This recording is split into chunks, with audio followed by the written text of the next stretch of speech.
Welcome back to another episode of the Biz Magic Podcast, your place for all things tech in your online business with some solid hits of general biz chat too. My name is Patty Meyer, and I am the CEO and founder of Biz Magic, where my team and I support entrepreneurs who are overwhelmed by the back-end tech of their business. We create, implement, and teach the tweaks that help our clients make a bigger impact with less stress. Today's episode is all about relationship marketing, how building genuine connections and treating your brand like a relationship can lead to long-term sustainable business success. If you've ever felt like marketing efforts were falling flat, or if you're looking for a more aligned way to attract and keep the right clients for you, I think you're going to like the conversation I'm going to have today, because I have a guest who brings a really unique and refreshing perspective to branding. And it's one that centers connection, clarity, and authenticity. And my guest today is Hunter Myers. Hunter is the founder of Verdure Design Co. and your go-to branding wingwoman who transforms forgettable businesses into magnetic brands that clients can't resist. Blending her background in English, sociology, and over a decade of design experience, Hunter treats branding like dating, helping entrepreneurs create authentic, quote unquote, profiles that showcase what makes them special. With her refreshingly real approach, she guides business owners to find their brand voice, attract perfect fit clients, quote unquote, dress to impress, and create relationships where both sides can't wait for the second date. So, as we chat today, we're really going to talk about what it means to create a brand that clients feel connected to and why long-term growth starts with really intentional relationship building. So, let's dive in. Hey, Hunter, thanks so much for joining me today. Yes, thank you for having me, Patty. I have been looking forward to this conversation so much. Yeah, I love talking about branding and I do website stuff myself. So I love kind of hearing other people's take. But first, let's start. Can you tell me a little bit more? I gave an intro to the audience, but just tell me a little more about you and how you kind of got started doing all of this. Yeah. Well, my name is Hunter Myers. I'm the founder of Verdure Design Co. I've been doing this for about 5 years. I do like to tell everyone that I kind of tripped and fell into entrepreneurship. This was not my plan. I have I have a tendency to trip and fall into career things, actually. So a very quick condensed version. I actually went to school for English and sociology. I thought I was going to be a writer. Prior to that, I was in school for journalism, and I was like, huh, I don't like this enough to put myself through this. So I'm going to switch. And I did English and sociology, and I moved down to Austin, Texas without a job lined up. And I was like, I'm going to be a writer, damn it. Like, I'm doing this. And I got there and applied for writing job after writing job after writing job and was either ghosted or heard no after no after no. And I was like, oh shit, like my savings is running out and there is no way in hell I'm moving back home. I got to find something else. And I saw a graphic design position and was like, you know what? Like I've been doing art my entire life. Sure, I don't have a degree in design, but I'm sure I can figure this out. Plus, another no is not going to hurt me at this Right. point. Like, I need a job. I applied. They were like, "Oh my gosh, we love your portfolio. You know, will you come in for an interview?" And meanwhile, I'm like, "You have got to be kidding me. Like, there is no way this is actually happening." So, And I went in for the interview and we all hit it off. And that's how I kind of started in graphic design. And then, as many, I think, entrepreneurs and business owners started their businesses, COVID hit. I got furloughed. I was like, you know what? I don't really like working for people. Maybe I should try and do this on my own. I've been doing this for a while. I understand how this works. I was a contract worker for quite some time before being W-2. So it's like, cool, I kind of know the tax side of it. Like, let's yeah. do this. And I've I've loved it. It's been such a journey. I have learned so much about myself, developing my own brand, the things I've been able to provide for clients. A lot of my clients consider me kind of like their business matchmaker of Yeah. sorts, which is something that I've actually really started to lead into in the brand. And I'm sure as we talk, you'll see more of these dating analogies come Yeah. out. But yeah, it's been really cool helping clients craft brands that not only make them feel a hell of a lot more confident because every client I work with, whenever they leave, they're like, oh my gosh, like I finally feel good in this, Mm, but also is something that is designed specifically to attract the people they work best yeah. with. Like my whole goal is making sure that what we build for you builds a long-term connection with the clients you're trying to work with. And that's something that I've, figured out again over these 5 years of, okay, here's what works, here's what doesn't work. I'm Yeah. sure we'll dive into that too. But seriously, again, Patty, so excited to be Yeah. chatting about this. Yeah. And I love that you talk about things from this sort of dating perspective because it is actually something that I say when I'm talking with clients or potential clients is that especially when you're working with like a service provider, it is like dating because you have to speak the same language. You have to have the same type of communication. You have to be able to understand each other in various ways and get along and have similar values and goals and alignment. And there's so much about it that you have to have a real connection. And it is ideally, especially when working with long-term service providers, which is what BizMagic does a lot. It is a relationship that you're building. And the longer that I'm working with somebody, the better I know them and their business, and the better I am at being able to serve them and support them in a way that actually is more impactful. So I really love that you're talking about it that from that perspective. And I'd love to hear more of your thoughts on looking at it from sort of this dating eye. Yeah, yeah. Well, something that I found as I was talking with a lot of clients is I I work with sometimes a lot of newer entrepreneurs, and so they're Yeah. not like these people didn't go to business school, and I get it. Mhm. Hey, I didn't either. Again, English and sociology background, folks. Like they didn't go to business school. They don't understand these terms. They're Yeah. already overwhelmed by everything that the internet is telling them they need to Yes. learn how to do. Yes. And I was like, okay, we have got to find a better way to communicate what this marketing and stuff looks like. So I love that you talk about dating from the, again, client relationship standpoint. Hmm. And I talk about dating from a broader marketing standpoint. Yeah. Because I have found that it's just so much easier. Like, while not everyone has had experience in business, just about everybody I work with has dated somebody. Right. Okay. Some Right. of them, me, has dated many, right? So it's, you learn so much and being able to pull from those experiences and kind of have that picture in your head makes number one, marketing feel a lot less intimidating, Yeah. right? Because you at least know you're like, okay, I don't need to learn any additional jargon. I don't need to show up any different way, right? Like, I just need to understand that I am forming a relationship with someone. There Mm. are different phases, I call it that, like the courting process. You are there to Yes. court your customer. Yeah. That is what is happening. We want to make sure, also, as part of my framework, we're working on you. You got to work on you first before Mhm. you try to bring anybody else Right. into this thing. I love Please. that. Like there's so many pieces of like dating and business that coexist. And I talk to Yeah. people as well about like your CLV. So again, I'm going to throw out a business term like customer lifetime value.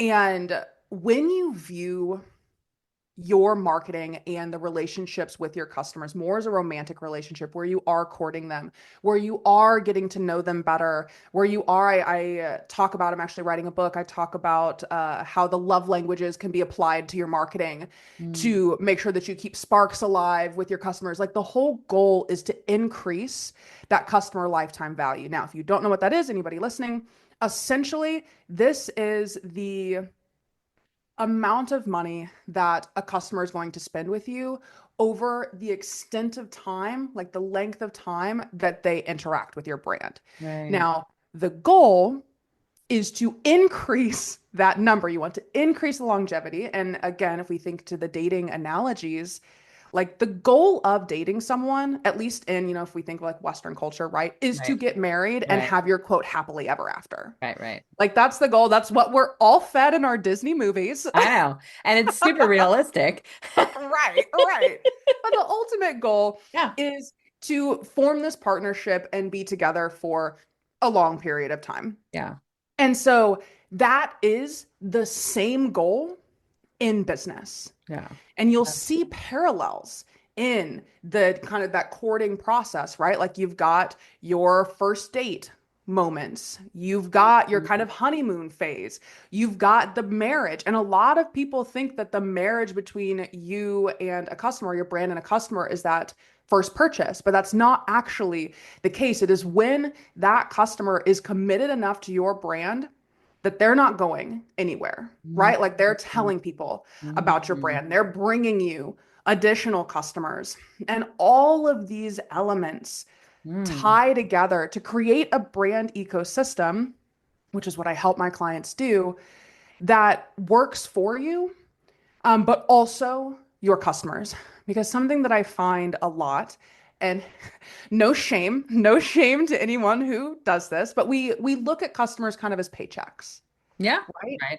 Like in business, we have bills to pay. Mm. We all have bills to pay. That Yeah. is part of running a business. And we can sometimes lose sight of the fact that these customers are human beings on the other side of this. Yeah. And they are forming a relationship with your brand, whether you like it or not. And the question becomes, are you going to show up as a good partner or a bad partner, right? Like, are you going to be an ex or are you Mhm. going to be the person or brand that they Right. Yeah. that's the goal of what I Yeah. do with my Yeah. clients. One of the and I'm going to keep building on this because I think it's a really powerful way to change the narrative of the relationship of customer and provider, right? And I had this experience where right, I started as a solopreneur, kind of fell into an agency, right? And I went through a period where it scaled really quickly. And so I was, hiring client managers and things like that to kind of account managers essentially. And I just didn't do a great job at continuing to check in. And I was so relationship driven until that point that I was always very hands-on with my clients. So I always knew what was happening, if they were happy, what their challenges were. I was able to come in and support them. But in that transition of growing in the way that I did, I lost that connection a little bit. And so what happened was I didn't maintain that ongoing communication that is important in all relationships when you get to that marriage phase, when you get to that area where you're past the honeymoon and you've settled in and you've got your routines and you're doing things you kind of take for granted that other party. And in this case, I sort of took for granted that I needed to still be checking in and making sure that they were happy, that they were supported. Because sometimes when issues come up, people don't always say them out loud and they build and they build and they build until they blow up and then you lose your marriage or you lose your client. And so I had that happen. And so it was a really challenging time for me, but a huge lesson that I think is very comparable to what you're saying because I had to step back and now I'm like, okay, cool. Whether or not I am the account manager for them, I'm checking in every single month with all of my clients as the main person in my business and saying, "How are you? What can I do to support you better? Talk to me. Tell me what is going on," and making sure that that line of communication stays open. So I really love it because that is a part of my brand now of maintaining that relationship and I guess it was a break in the brand because I that was what they signed up for was that's what they saw, but things changed and so that consistency lacked. And so I think it's very relevant to what you're saying because it's very similar. Absolutely. And I love that you bring up that it was a part of the brand because I think people don't think about this. Yeah. And it's one of the huge misconceptions that drives me up a wall that people think that branding is just essentially the way that you look, Right. right? It's your Right. logo or your colors and your fonts, and that's just a small part of it. Yeah. Like branding is what people are saying about you when you are not in the room. And for Yeah. you, they were buying into that relationship aspect. And so when you bring on a team and when you scale, you have to make sure that that like which is a core value then for Yeah. you and your clients Mm-hmm. is part of your branding documents. Like this is how we do this. This is what our method is. Like all of that plays into your brand. And I think again, it's looked at or overlooked Yeah.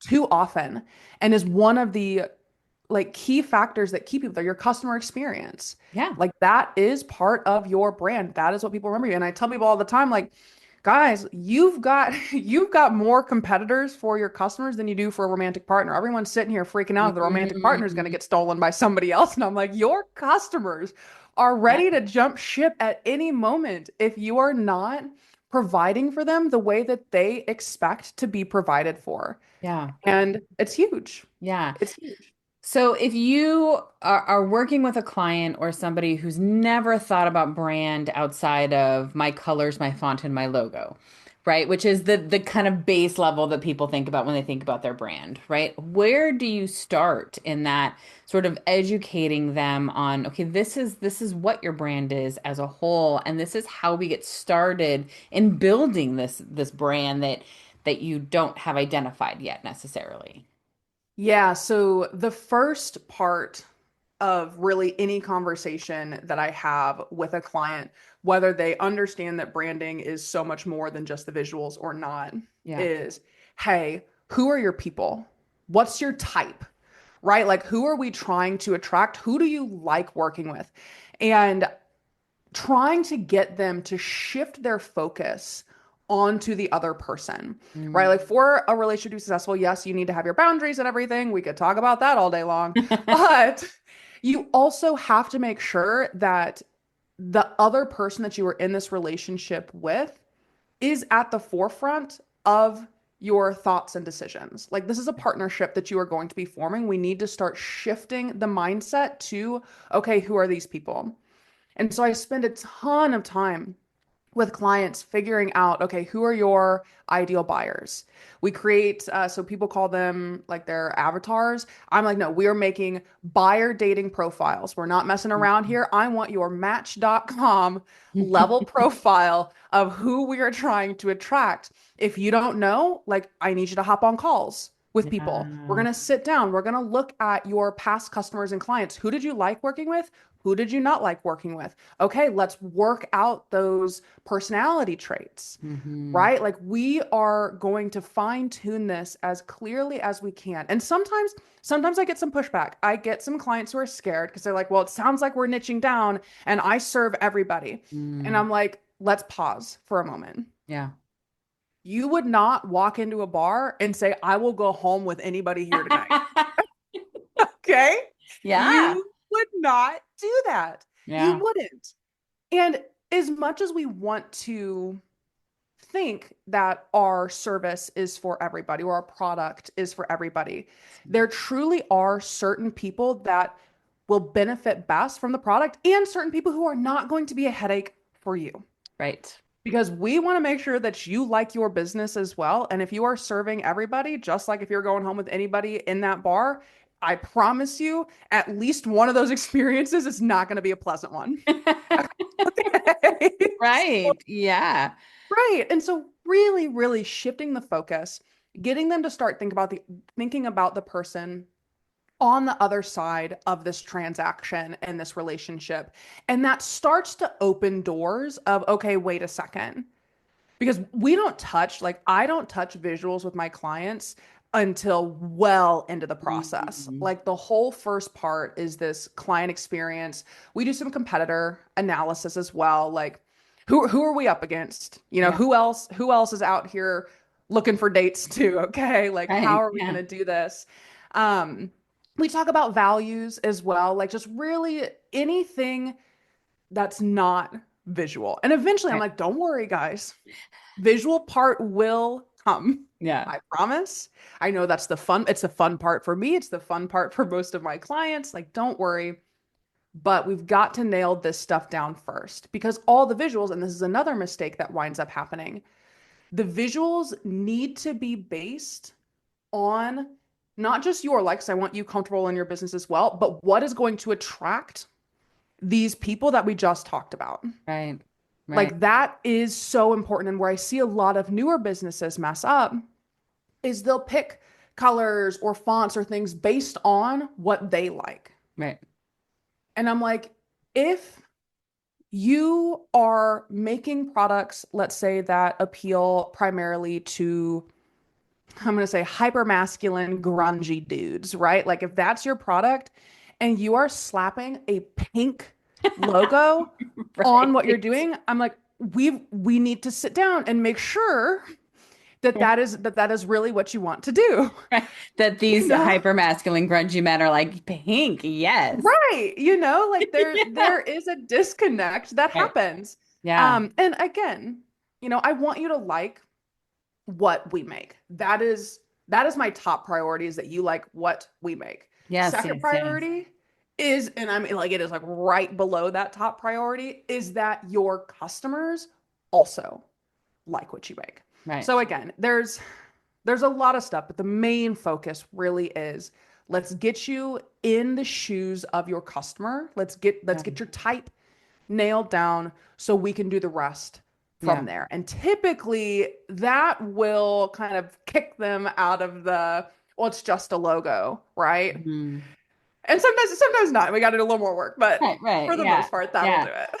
Yeah, and I really like the point you're making because I feel like it kind of goes back to where you said, looking at customers as just a paycheck. It's kind of the same thing of, okay, well, if you're just looking for your goal to be, I just want to get married and I don't care who it's to so that they take care of me or whatever those sort of societal old ideals are, you're probably not going to have a very happy, successful marriage. And it's that same sort of thing of I'm big on saying you're not for everybody, and that's okay.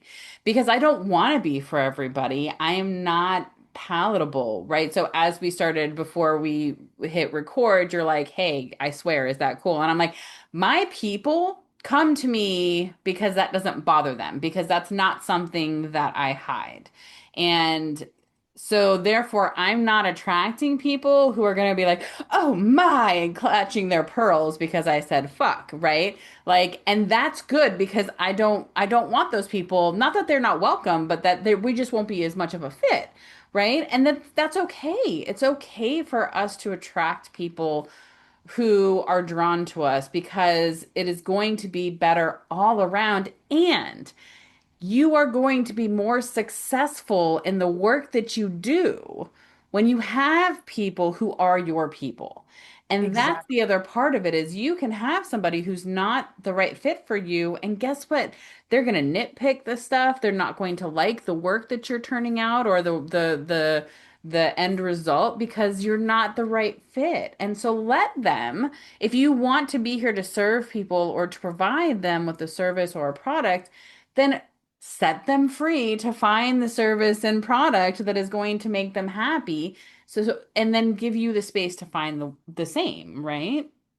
Right. And I think it's important to note like we all struggle with this in the beginning. Oh my gosh, Like yeah. I am 5 years in and I am a chronic people pleaser. I'm Yeah. trying not to be. I'm working on it. We're doing a lot of work. Got therapists Mhm. left and right trying to Yeah, help me through yeah. this.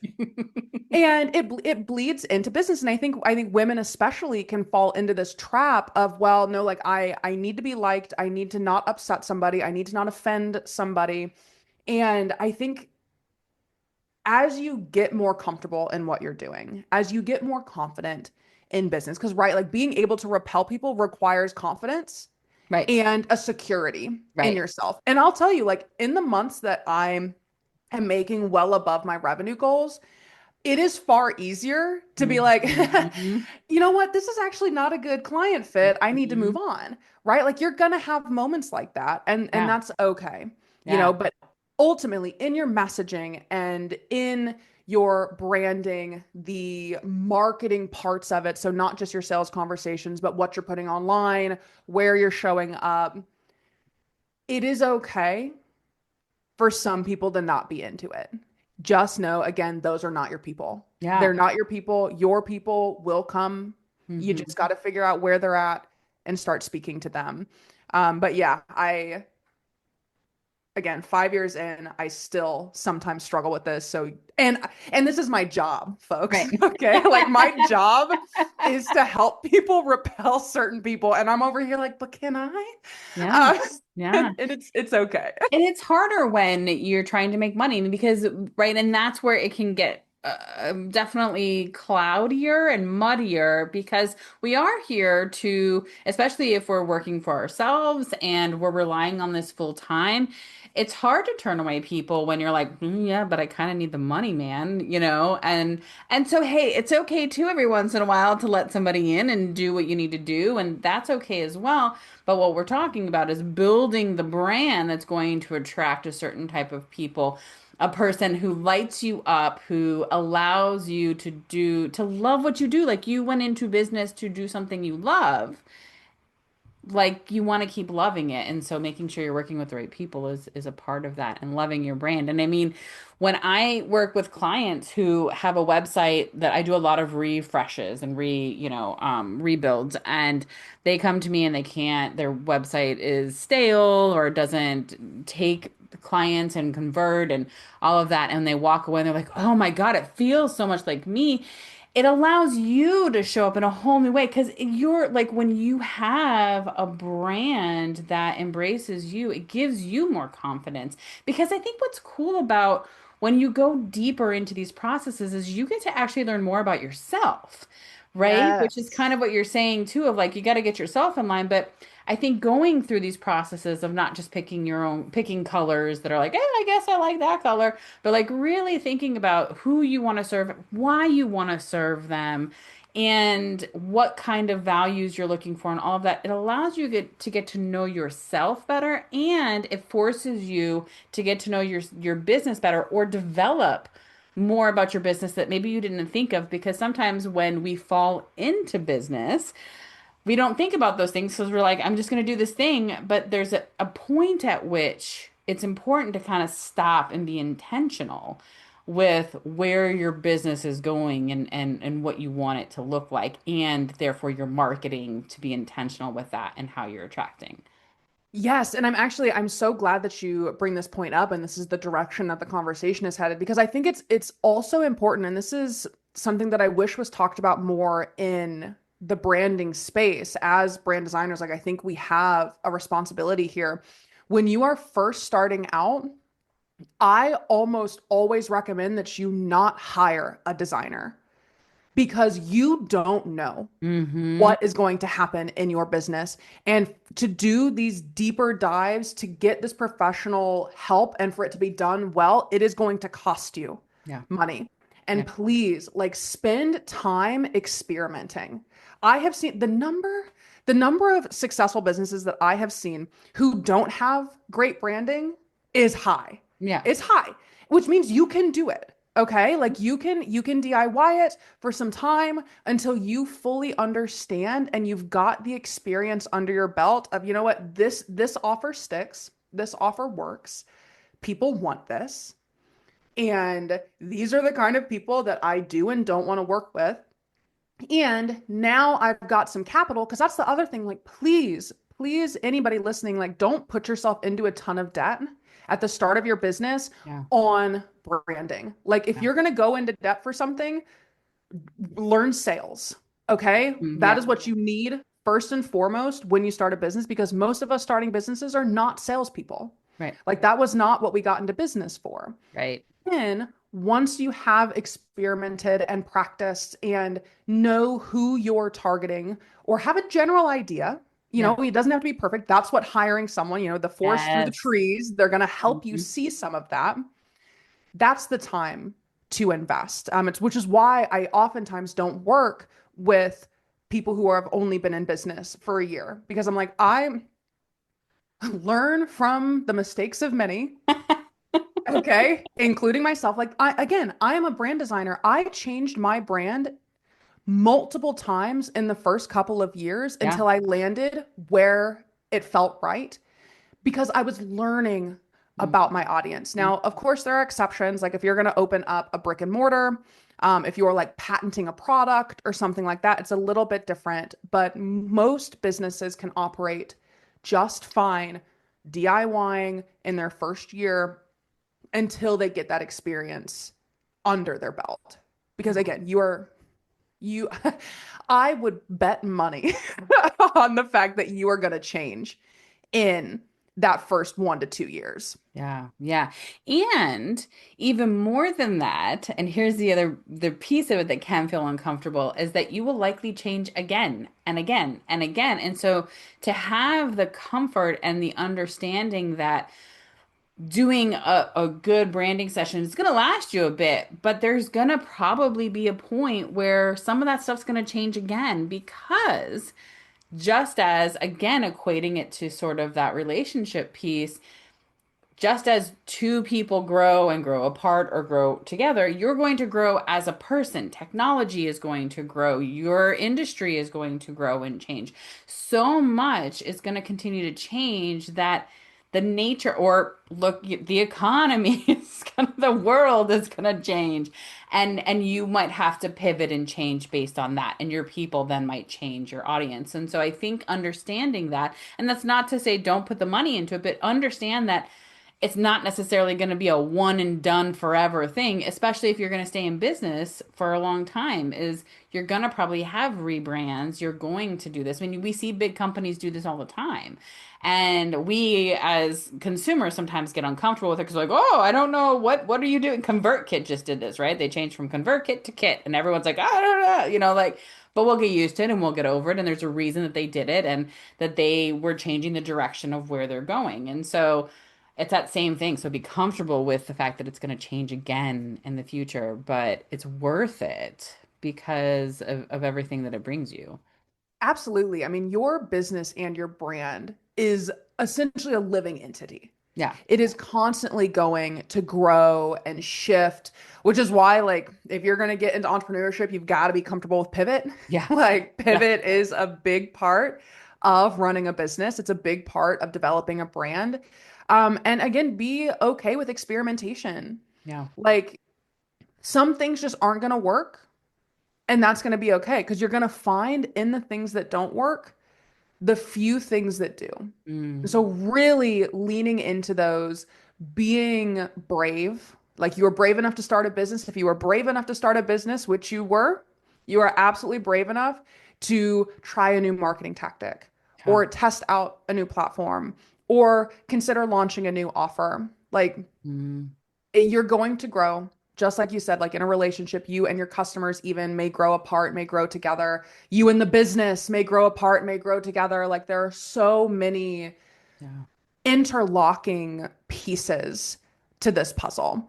And you're building it as you go, which is exciting, Yeah. right? But It's also can be a terrifying. little scary because you don't have the box to look at. Right. Right. And that's okay. And I think that is, again, another place where speaking with professionals and getting some insight outside of where you are and also insight outside of just social media because I want to caution people listening, and this is a soapbox that I will step on for just a brief moment. Go for it. um,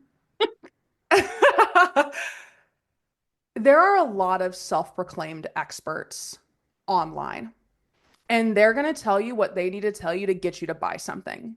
And again, like I have seen how the marketing sausage is made, and I am still a sucker for a good ad. Hmm. Okay.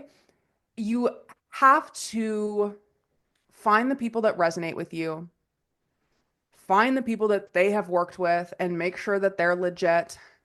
And consider taking a breath as well when you are consuming information about what you should be doing in your business. And I say this as someone who's trying to learn to practice this myself. Yeah. Like you've got to be able to take the pause. I mean, you all can hear how quickly I speak. My brain moves like 10 times faster than this. Like I'm always go, go, go, go.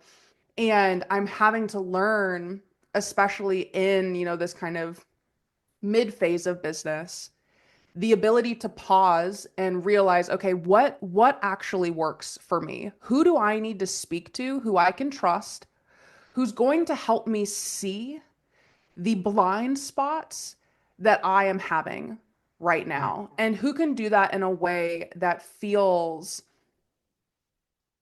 comfortable and feels like it has integrity. And I think that's the big piece. So just be careful what you see online. Find experts who can help you, but make sure that they are actual experts and they have the proof of expertise, because we've lost, in my opinion, the 10,000 hours Yes. expert. Yes. And we've rebranded this term expert. And so Mhm. just be careful as you're out there. This is not to spook anybody, obviously, but this is, I'm like, and warning here and here and here. And don't forget the fine print here. I do No, the but same thing though. I say the same thing. So I just had an episode come out about all-in-ones, and I at the end had a little spiel about that where I was like, yes, they're great in certain ways and for certain people. And you have to watch out for the people who you hire that are like, oh, you should just get into System IO, or oh, you should just get into Go High Level, because they're affiliates and they're making yes, money and they're not paying attention to whether or not this is good for you. It's good for them. And so they leave you so often in a weird position. So I'm with you on that. And I agree that it's important to really, and this goes back to finding sort of your authentic voice, your values, and all of that, because we can listen to all of these people and take in the information because there's gold nuggets in everything. But to do everything that somebody says, be careful there, yes. because what somebody says works for them is what works for them and their business. And you're not them, and your people are not their people, and your business is not their business. And so it's going to look different for you. And that's why it's important to take the time and say, because I mean, when I do my like low level of branding with people, I get a lot of people that will say, oh, well, I love the colors on their website and I love the way they do this. And I'm like, yeah, me too. That's great. And how can we do this for you? Because this works for them, right? And it's not going to work exactly the same and feel exactly the same for you, right? And so there's always that piece of figuring, like taking it and interpreting it for yourself in some way so that you're more successful, I think. Exactly, right? Like filtering it through your Yeah. lens, your needs, your desires, and applying it in a way that best fits you. Yeah. And that's, I mean, that's all business is.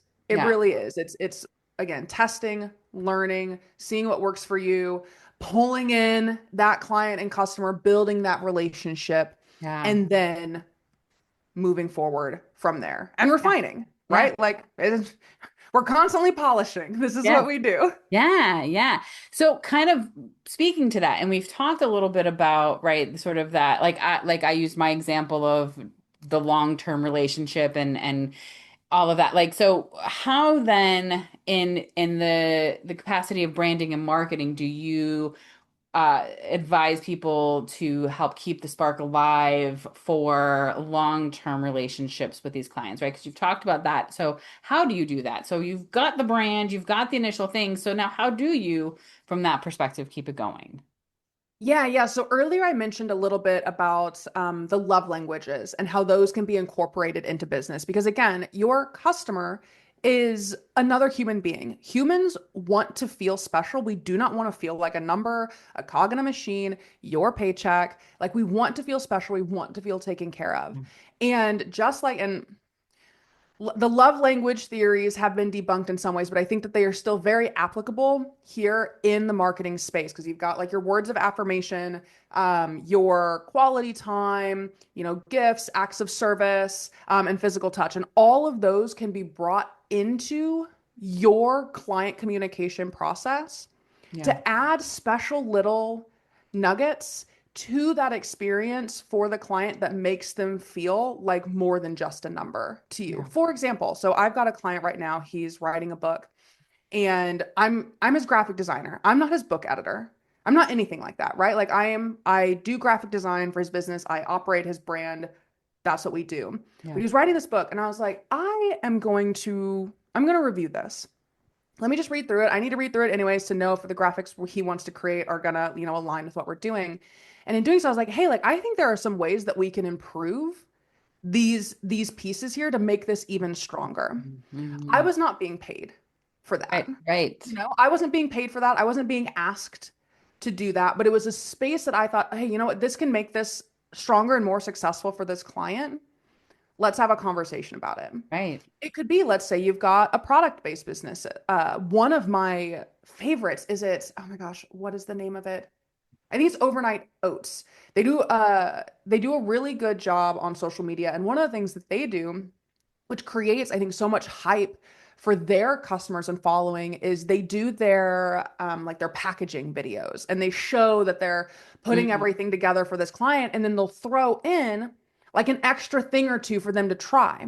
Like that Mm-hmm. that little gift, right? This person didn't pay for that. They also weren't expecting it either. Mm-hmm. And I think that's the true key. Now, I want to caution as well, don't let yourself get taken advantage of Right. in this process. Like there is a difference between going a little above and beyond and like scope creep, Right, right, right. right? And And I creating an think, expectation that yes, that puts you in an uncomfortable position. yes, exactly. But sending a handwritten thank you card, Yeah. like for some of my branding clients, depending on what package they get, I'll send them at the end of our process together, like a little gift of like their maybe like stickers with their new logos or something like that. Just a Yeah. little extra something Yeah. that feels above and beyond. Like I'm not forgetting about you. Like Yeah. this was just the start of this relationship together. Like let's keep going. And similarly, following up. Mm-hmm. Like sometimes clients won't reach back out when they do need something. Right. Or I've had clients where I've seen resources. I'm like, this would be you giving money to somebody else, but hey, I saw this thing. It reminded me of your business. I think this might Mm-hmm. be useful or beneficial to Yeah. you. And Yeah. things like that, that just remind the client, you mean something to me. I'm looking out for you. I am in your corner, Yeah. cheering you on. I want you to be successful. What can I do to help you feel that way and to feel like you are more than just a number? Yeah. And so those are just a few. Again, I'm writing about them in my book. So when it launches, if you all would like to read more, let me know. Yeah. And I talk pretty extensively about those different love languages and how they can be applied to what you're doing, to keep that spark alive past the purchase point. Yeah. Yeah, and I think about the love language thing because right, I know that there's been a lot of that debunking with it and everything, but I think like everything, when you use it as a tool to get a little more information about yourself, about somebody else, that's huge. I think it's the same thing as anything, the moderation idea of like you don't need to put all of everything in one focus with on one tool, all of your eggs in one basket. But using some different tools to help inform can really change the game. Exactly. And just working them. I know you talk about systems, working them into your system and your process. Yes. Like Yeah. finding ones, and I always tell people early on, like just pick what is the easiest for Yeah. you to do. What is the easiest little above and beyond thing that you can do Yeah. to make your client experience just a wee bit better? Yeah. How can you work that into your system to make sure that you're consistently doing that? Because I don't know about you guys listening, but I get so excited. I get so excited about new ideas and I want to try to implement everything, right? Like I throw everything on Mhm. my plate and then I panic. Yeah. And I'm like, "Oh my God, we've got to clear the plate." And what I'm telling you from my experience is don't do that. Right. Pick the easiest thing, get consistent with it. When that no longer feels like a chore, Yeah. add another. Yeah. Again, we are Yeah. playing the long game here. We're not looking for one night stand clients, right? Like we are Right. playing the long game in your business with these customer relationships. And that means you can take things a little more slowly. It'll benefit you, it'll benefit the customer, Yeah. it'll be something that is actually sustainable Yeah. as well, because that can be really challenging in business. Hmm. So that's my recommendation. Yeah. Yeah. Absolutely. So, is there anything else that, like any little quick tip or anything like that that we haven't talked about that you would offer to somebody who maybe is just starting this journey, either how to find the right person or just something to think about as they start to build their brand? Yeah, yeah, absolutely. So again, keeping your customer at the forefront of your thought process, your customer and your values. Those are the two things. There's a number of exercises that you can do. I've got a blog post on my website that talks about how to find your values. I really think though, testing things out, sitting down, making a list of like clients or customers that you really liked working with and the ones that you didn't like working with, and listing out those characteristics is going to be one of the most eye-opening activities that you can do Yeah. because that's going to show you the kinds of people you need to be targeting, not just like, oh, I want to work with women in their mid 30s who don't have kids, right? Like that doesn't tell you enough. But Right. if you're going through and you're like, actually, this client here paid me on time, and I Mm, noticed that they were a really big fan of this brand. Okay, that tells me a little bit more about them. And just starting to write down those pieces, that would be the main thing. I am actually hosting workshops now. So we talked about the economy a little bit. I was like, I've got to find a way to help people who are not at the point where they can do my one-on-one services with me. So I created this workshop. It is a customer clarity workshop where mm, we do this together. Like I am there in the virtual room with you, walking you through this process. We incorporate a little bit of AI. Again, it is a tool, not a replacement, folks, to pull out some of the things that you may be missing. Because again, when you are operating a business, especially if you're a solopreneur, there are a lot of things that you don't know. yeah. Right? There are a lot of things that you miss because you don't have another mind that you're bouncing ideas off of. And that is what this workshop is for. So again, I've got activities on the blog for the values, but at least sit down and do that clients I loved, clients I didn't love Yeah. activity, because Yeah. that's going to give you some clarity that you didn't realize you had. Yeah. And even thinking about, I liked that you kind of said the point of they paid on time, because even thinking about those things of like, oh, this was a client who respected my boundaries. This was a client who wasn't always asking for, same day turnarounds. This was a client who got me their shit on time and, communicated well with me about what they liked and what they didn't like. All think about it from that perspective as well, and not just sort of these surface characteristics like you were saying. I think that's a really great point. Yes, exactly. This has been super, super awesome. What a great conversation.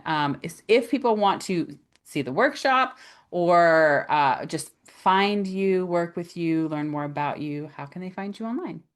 Yeah, yeah. So I have my own podcast. It's the Brand Bite Podcast. I've been putting episodes actually up on YouTube. So if you want to subscribe there, also on Spotify and Apple Podcasts as well. You can find a lot of my resources on my website. I mentioned my blog, so verduredesignco.com. Um, I assume you're going to have show notes, All right? going to be in the show Okay. notes as I was well. like, people do not know how to spell or pronounce the name of my business. So you can find a lot of resources on my website. I'll make sure that I share the workshop link specifically. And also that link to the value blog post. You guys don't have to search super far for it, so it's very easy to look up. You can also find me on Instagram as well. I'm actually transitioning off of Instagram as my main platform and using YouTube, just because I don't like keeping up with the Instagram Joneses. So we're switching gears. So those are the main ways to get in contact. I also have a newsletter as well. It's Friends with Branding Benefits. It's the FW branding That's newsletter. brilliant. Brilliant. So if you want me in your inbox, not in your pants, feel free free to come on over. My team and I write biweekly emails there. But really, anyway, I am happy to chat with anyone. If you've got additional questions, please do not hesitate to reach out. I love talking about this stuff. I am here for it, here to cheer you on in any way that I can, whether it's working with me or working with someone that I know in my network. Like, I just want everyone here to be successful. Yeah, I love it. Thank you so much. This has been so great. Yes, thank you. Thank you for listening to another episode of the Biz Magic Podcast. Like most small businesses and podcasts, we rely heavily on word of mouth. So if you like what you heard today or in any episode, please share with your friends and colleagues and rate, subscribe, and comment on your favorite podcast platform. Till next time, cheers to your magical biz success.